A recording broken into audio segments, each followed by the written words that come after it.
시뻘건 불길이 치솟아 하늘을 뒤덮고 하얀 연기가 온 산을 휘감았습니다.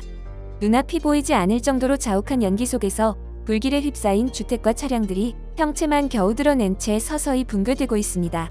거대한 불꽃이 나무를 집어삼키며 검게 타들어가는 소리만이 울려 퍼집니다. 일본 이와테현 남부 오후나 도시에서 시작된 산불은 사흘째 맹렬한 기세로 번지고 있습니다. 지난달 19일에 첫 화재를 시작으로 25일 또다시 산불이 일어났고 아직 진화되지도 않은 상황에서 세 번째 불길이 타오르며 공포가 극에 달하고 있습니다. 인근 주택 84채가 잿더미로 변했고 정전이 되어 500세대가 암흑 속에 갇혔습니다. 산불 주변을 지나는 철로는 운행이 모두 중단됐고 학교들도 휴교령이 내려졌습니다. 소방당국은 자위대를 동원해 헬기로 소화 작업을 하려 했지만 강풍으로 인해 헬기는 뜨지도 못했습니다.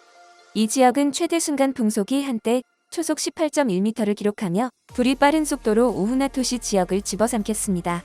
아직 정확한 집계가 나오지도 않았지만 지금까지 알려진 불탄 면적은 600헥타르가 넘으며 이는 서울 여의도의 2배가 넘는 면적입니다. 4일째 타오르는 화염 속에서 오후나토시 당국은 결국 1340가구 3300여 명에게 피난 지시를 내릴 수밖에 없었습니다. 이미 540명의 주민이 체육관 등으로 대피했지만 남겨진 사람들은 절망에 빠졌습니다. 소방 사이렌을 듣고 이쪽까지는 오지 않겠지라고 생각했는데 불과 30분 뒤에 대피하란 소리를 들었고 집을 나와서 보니 불바다로 변해 있었습니다.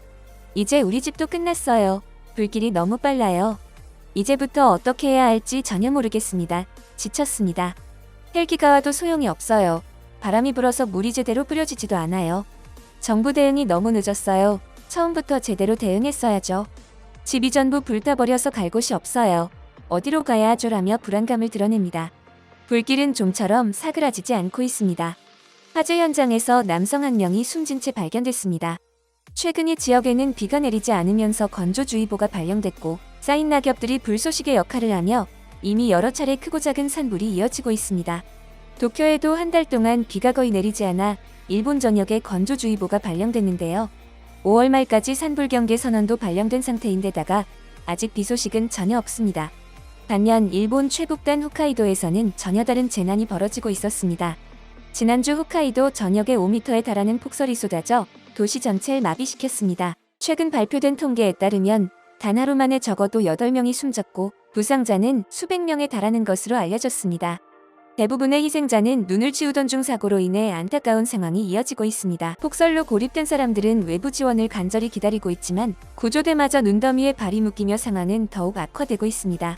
모든 것이 눈 속에 갇히니 절망적인 상황은 언제 끝날지 아무도 예측할 수 없는 상태입니다. 차를 꺼내기 위해 삽을 들고 나간 사람은 눈을 치우긴커녕 겨우 구멍만 뚫은 채 고립되어 버렸습니다. 달려가는 열차 위로 뭉쳐진 눈덩이가 쏟아지고 승강장 전체가 눈으로 뿌옇게 뒤덮입니다. 이제 열차와 신칸센 등 대부분의 교통수단이 중단됐습니다. 지붕이 무너질까봐 집에 피신해 있을 수도 없습니다. 밖으로 나가 지붕에 눈을 털어내야 하는 상황.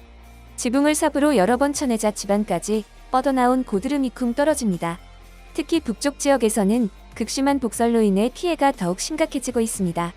아오모리현에서는 적설량이 무려 427cm에 달하며 기록적인 눈높이를 보이고 있습니다.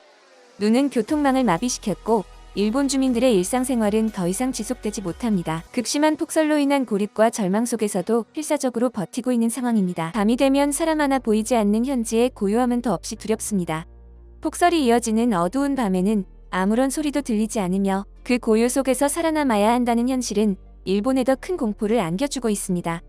눈에 파묻힌 집들과 고립된 거리들은 아무리 발버둥쳐도 벗어날 수 없는 감옥처럼 느껴집니다. 불과 눈뿐만 아니라 땅마저 요동치고 있는데요. 일본 곳곳에서 크고 작은 지진이 발생하고 있으며 규슈 지역의 아소산과 사쿠라지마에서 화산 폭발이 일어나고 있습니다. 이번에 촬영된 영상을 보면 충격적입니다. 새빨간 용암이 화구에서 끓어오르듯 솟아올랐고 곧이어 거대한 검은 화산 연기와 유독성 가스가 하늘로 치솟으며 주변 하늘을 집어삼켰습니다. 그 높이는 산을 2배로 넘길 정도로 거대했고 하늘은 칠흑 같은 어둠으로 변했습니다. 연기 속에서는 화산재 입자들이 서로 부딪히며 화산 번개까지 관측되었는데요. 섬광이 번쩍 일 때마다 위협을 느낀 지역 주민들은 모두 대피소로 몰려갔습니다.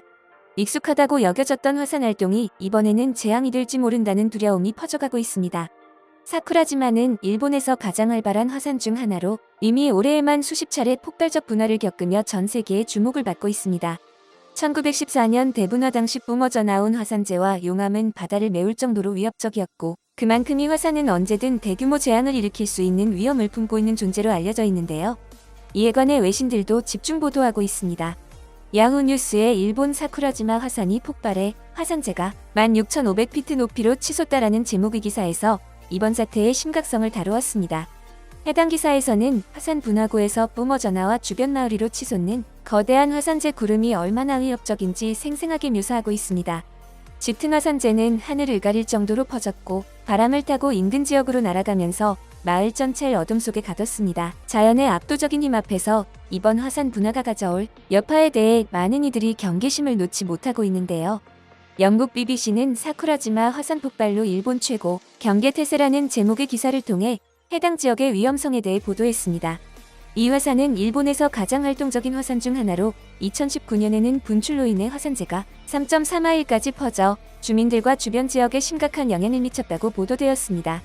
사쿠라지마는 불안정한 활화산으로 연일 계속된 분화로 인해 이번에도 일본 정부는 최고 수준의 경계태세를 유지하고 있습니다. 올해만 해도 수십 차례의 분화가 이어졌고 그 빈도와 강도가 갈수록 심각해지고 있어 우려가 커지고 있습니다. 폭설과 지진, 화산 폭발에 이어 대형 산불까지 겹치며 일본은 끝없는 재난의 소용돌이에 휩싸이고 있습니다. 이어지는 대혼란 속에서 상황이 어떻게 전개될지 전 세계의 이목이 집중되는 가운데 최근 전 세계를 울린 한국의 영상 하나가 큰 화제가 되고 있습니다. 해외 네티즌들은 이 영상을 보고 충격, 감동, 경이로움이 모두 담겨 있다며 이런 건 오직 한국이기에 가능했다고 전했습니다. 서울의 한 주택가, 그곳에 수십 년 전 아내를 떠나보내고 홀로 살아가는 93세 독거 노인이 있습니다. 그의 집은 가족 없이 지내온 세월을 반영하듯 생계를 위해 모아둔 고물과 폐지가 가득 차 있었는데요. 하지만 그런 공간 속에서도 유일하게 정리된 한 곳, 바로 아내와의 찍은 사진이 걸린 벽면이었습니다. 1940년대 후반 그는 경찰이 되었고 몇 년 뒤인 1950년 한국의 자유를 위해 전장에 뛰어들며 수년간 목숨 바쳐 헌신했습니다. 그러나 정전 후 그의 생활은 점점 힘들어졌고 그때 그의 삶에 찾아온 한 줄기 빛이 바로 아내였습니다. 하지만 아내는 60대의 나이에 갑작스럽게 세상을 떠났고 그는 홀로 남겨지게 되며 쓸쓸한 70대, 80대, 그리고 90대를 맞이하게 되었는데요. 그의 마지막 소원은 단 하나, 세상을 떠나기 전 사랑하는 아내의 얼굴 마주보고 이야기하는 것이었죠. 그리던 어느 날 그 간절한 바람이 이루어집니다. 이 소식을 알게 된 한 청년들이 그를 위해 아주 특별한 선물을 준비한 것이죠.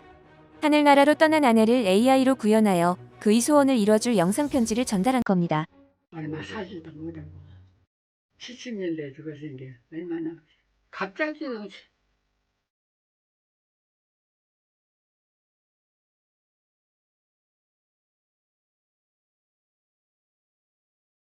그 촬영 영상 때 좀 보여드릴 게 있어가지고.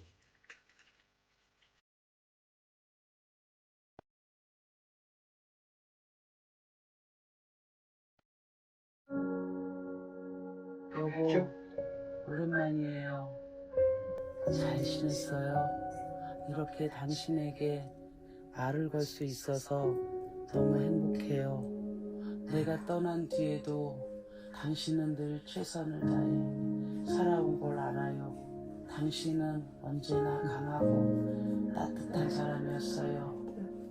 당신보다 먼저 가서 미안해요. 비록 손을 잡아줄 순 없지만 항상 당신 곁에 있을 거예요. 여보, 사랑해요. 한참을 몸을 가누지 못할 만큼 오열하는 참전 용사. 이 짧은 순간이 그에게는 온 세상을 가진 것만 같았을 겁니다. 사실 이 청년들은 그를 찾아온 적이 이번이 처음이 아니었는데요. 작년 10월 6.25 참전 용사가 폐지를 주우며 생계를 이어간다는 소식에 당장의 지원을 결정하며 그의 집을 찾아간 이들은 함께 폐지를 줍고 식사를 하며 그의 삶을 몸소 체감했습니다. 즉시 후원금을 전달한 뒤 지속적인 인연을 이어오며 수십 년을 소망해오던 소원을 이루어주고자 이 영상편지를 준비한 것입니다. 이들은 6.25 참전용사 후원을 이어온 인프레쉬라는 기업으로 작년 한 해만 하더라도 여기 보이는 수많은 후원을 진행해왔습니다. 실제 생활고를 겪는 참전용사를 직접 찾아 나서며 그들을 위한 식사 물품, 의료 주거 지원 등 다양한 형태의 도움을 진행하였고 이제는 그 범위를 해외까지 확장하고 있죠. 그리고 이들의 노력 덕분에 90대가 된 참전 용사들의 모습이 이전보다 더 자주 매체에 등장하게 되었고 수많은 한국인들이 인프레쉬의 후원 창구를 문의하기도 했습니다. 그리고 얼마 전 인프레쉬가 모두가 함께할 수 있는 아주 특별한 태극기 키링을 공개했는데요. 이 키링은 6.25 참전 용사들이 전쟁에 참전하기 전 자신의 의질 서명으로 새긴 역사적 태극기를 그대로 구현한 것으로 장인과의 협업을 통해 서명 한 글자 한 글자 빛에 따라 굴곡이 보일 정도로 디테일하게 완성되었습니다. 또한 원하는 문구나 이름을 각인할 수 있으며 휴대폰 찾기, 가방 등 일상 속에서 착용하여 일상 속 역사를 기억하자는 메시지를 전하고 있는데요. 수익금의 일부가 생활고를 겪는 6.25 참전 용사들에게 후원되며 지금 보이는 김민정, 이동열, 안은희, 유학수 등 동참한 우리들의 이름이 전달된다고 합니다. 저 역시 같은 마음으로 동참하였으며 여러분의 많은 관심과 동참 부탁드립니다. 오늘은 역사적인 국경일 3.1절입니다. 우리는 빼앗긴 조국을 되찾기 위해 하나가 되었고 목숨을 걸고 거리로 나섰던 그날의 함성이 있었기에 오늘 우리가 자유로운 대한민국에서 살아갈 수 있습니다. 국가를 위해 희생하신 영웅들에게 진심으로 감사드립니다. 여러분의 소중한 의견을 남겨주세요. 바쁘시더라도 구독과 좋아요 부탁드립니다.